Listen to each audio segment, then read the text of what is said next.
Beautiful movie, and I also want to give a big thanks to the Body Film Foundation for making it possible.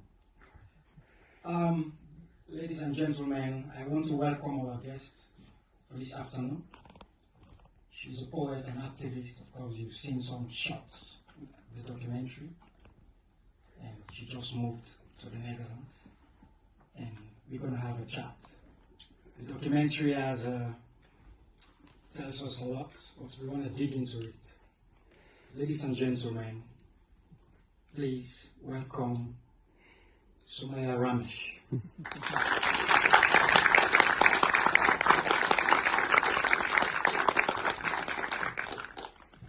Hello, Somaia. Hello. How you doing? Not bad. Thank you. Hello, everyone, and thank you for being here. Yes.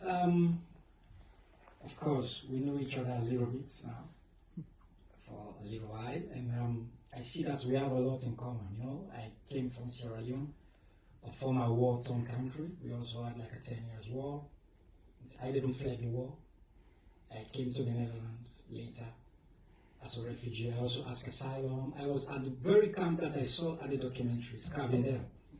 Yeah, I stayed there for 1 month, you know, before I was kicked to the streets. So it reminds me of those moments, and I know what it means. Can you please tell us what it takes to be a female activist in Afghanistan, and what are some of the challenges you must face, you know, in acting in that capacity?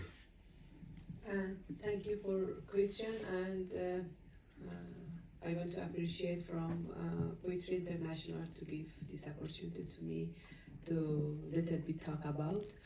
As you know, Afghanistan is a traditional country, a religious country. Because of that, it's not easy at all that being a woman there, especially when you are a woman, that you're not very much with the society, and you're not, you know, follow the customs that society wish for you. Like what kind of society are you talking about? Because some people might say, oh, some of the women of Afghanistan love the Islamic culture, while some women follow the Western culture. Which one do you really talk about? In my opinion, it's not only about beliefs. It doesn't come from the beliefs from Islam or other religion, but it comes from traditional and from the society, and what kind of ideas that, you know, just consider that woman is a second gender, and sometimes even not the second gender, something like nothing.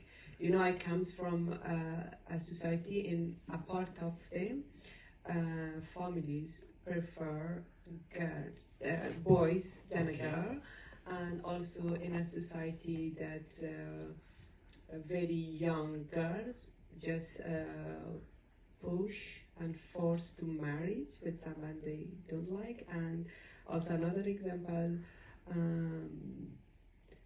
I comes from a society and work in such a society that the mother's name, it's not in the, you know, identity cards of our children. For me, it's okay.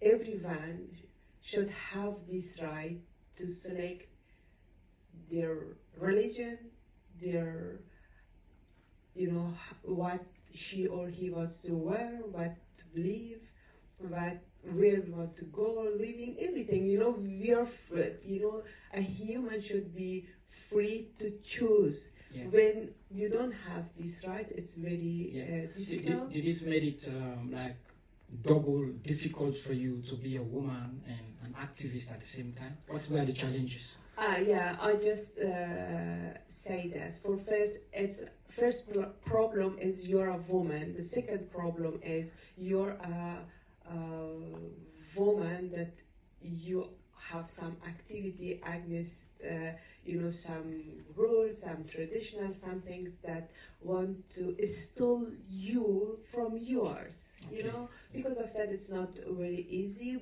But I want to say on that time, this problem belongs to a part of society, and me and 1,000 women like me just trying to bring some equality for all, not just for women that living in the cities, big cities, and we trying to bring, some concept of human rights, women rights, and concept of, things that democracy want and wish for that, but unfortunately also in this moment we lost that.